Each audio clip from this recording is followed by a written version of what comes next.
I think that Team USA is special in a lot of ways.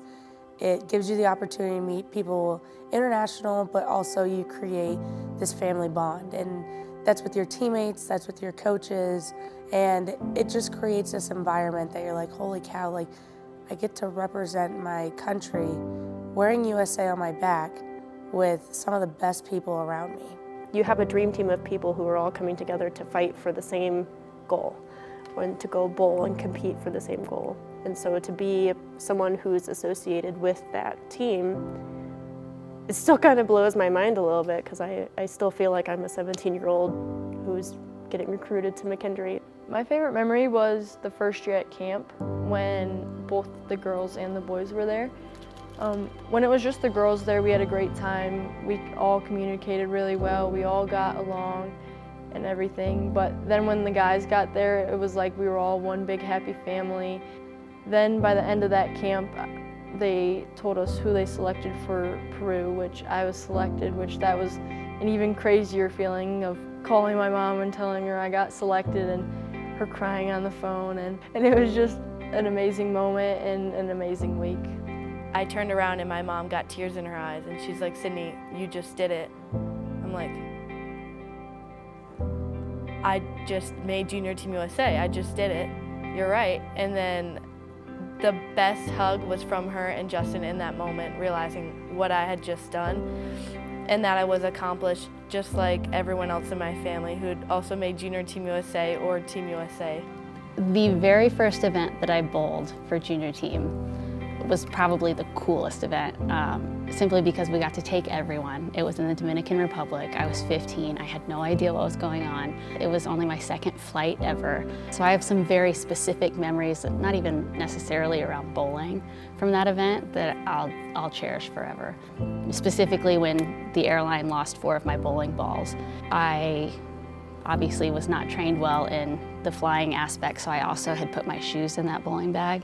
So I had to borrow a pair of size 10 shoes, and if you can look at my feet, you know I'm not a size 10, and only bowl with 2 balls for an entire week. And still bowled really good. Somehow, things just matched up. So when we were in Punta Cana, I really loved that, and the people were fabulous. Making Team USA, my first time was last year, and that was because I won the U.S. Amateur Championship. However, I did come in the top 4, so I actually automatically earned my spot, which I didn't know that I did until my mom was crying. And when I turned back, I was like, why are you crying? And she goes, you did it. Like, you did something that you've always dreamed of doing. And it just takes me back to all like the sticky notes that I wrote on that I would say goals, like future goals, like long-term goals, and they would say future Team USA member. And so it was just always one of those things that I was like, yes, I want to do this. And the fact that I've been able to do it not only on junior team, but now on Team USA, it's truly an honor. Last year, I was fortunate enough to bowl well enough to be close, and so I got selected based off of my performance throughout the week. So that was the first and only time, I guess, that I had been picked for Team USA, which was so mind-blowing to me. I wasn't really confident that they would pick me still, even though that was a little bit kind of crazy of me, but I just remember finishing that last day of that tournament. As soon as I threw my fill shot in the 10th frame, I just started bawling in Alex's arms, just hysterically crying, because all the stress and the pressure and like all of that just came crashing down, because I was finally done bowling for that week, and then all I had to do was sit around and wait. And then to hear Emil say my name was really, really cool. Alec was standing next to me. Unfortunately, my parents weren't there that year, but I had Alec there next to me, and he just held my hand, and we waited, and then I gave him a big hug afterwards. It made that moment really special, for sure. In 2011, we won the World Championship team event, the first time in 24 years for the women, and that was amazing and incredible. And then Stephanie, Shannon, and myself won trios gold. Well, years before that, I had won singles and Stephanie had won singles. And so I will never forget it. We were on a plane flying home from Hong Kong in 2011, And we were saying to each other, you know, there's only one left that we haven't won, and that's doubles. And wouldn't it be epic if we did it together? Well, the World Championships now isn't for 2 years. We're not on the team. Not only do we have to make the team, we need to be 2 of the 6 selected to bowl the World Championship, and then by the grace of God, we have to be paired together to bowl together for that to even happen. And this is when we both lived in Arlington, Texas, and so we practiced together at the ITRC constantly, and we talked about it all the time as if it had already happened. And when we made the team that year, she looked at me and she's like, well, 1 down, 2 to go. And I was like, yes, ma'am.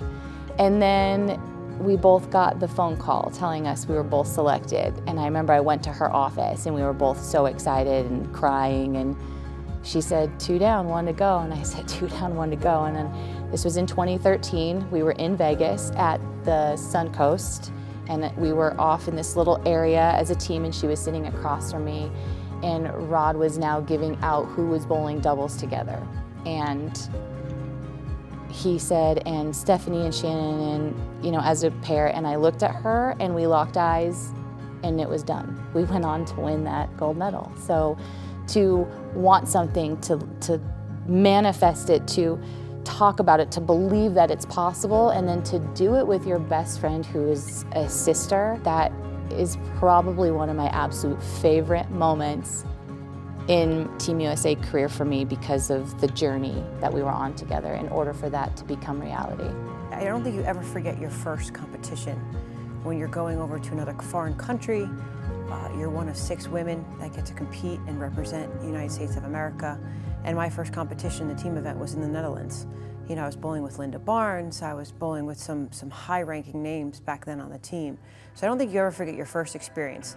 And with that being said, knowing my career on Team USA was going to come to an end, I felt like I needed to sacrifice myself in order to develop the younger generation and give them opportunities to have the career that I had on Team USA for multiple years.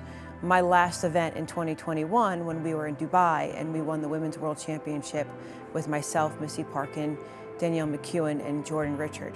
That will be by far probably one of the greatest memories I've ever had, is knowing it was my last event. But that moment in time, knowing I was finishing out on a high, winning the gold medal, it was an outdoor setting. Team event is always the best event to win. My bonds are not just per one particular person.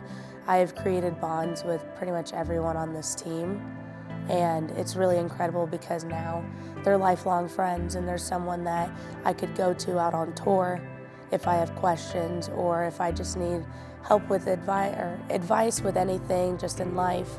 I've always loved the idea of bowling for something bigger than myself, and so I think that's why I was successful in college. I loved the team atmosphere and bowling for the people around me, and I think that just translated to Team USA as well, right? Like, you have your teammates that are to the left and to the right of you, but you're representing your country, you're representing an entire system, and so being able to do that and do it successfully always made me super proud. As a kid growing up in elementary school, we saluted the flag every morning, and they would play the national anthem. When you realize that anthem is playing for you specifically because you contributed, you won a medal in singles, doubles, trios, or team, or all events or masters, and it's recognizing your achievement, it's the greatest national anthem there is. And it's very seldom that actually happens. We're putting what USA has on display together, and wearing those 3 precious letters on your back is the best feeling. There's nothing like it. And then to do it in a sport that you've dedicated your life to. When you get that first opportunity to step on that medal stand with your teammates, your friends, your family, and you're wearing that red, white, and blue, and they hoist your flag, and that national anthem plays, I've never been more proud in my life, and it's very humbling. And I think that that's why Team USA, and for the very few that have been able to experience that, I feel like that's why so many people will always say it's the best part of their career. My 18 years on Team USA is better than any title I could ever win on tour.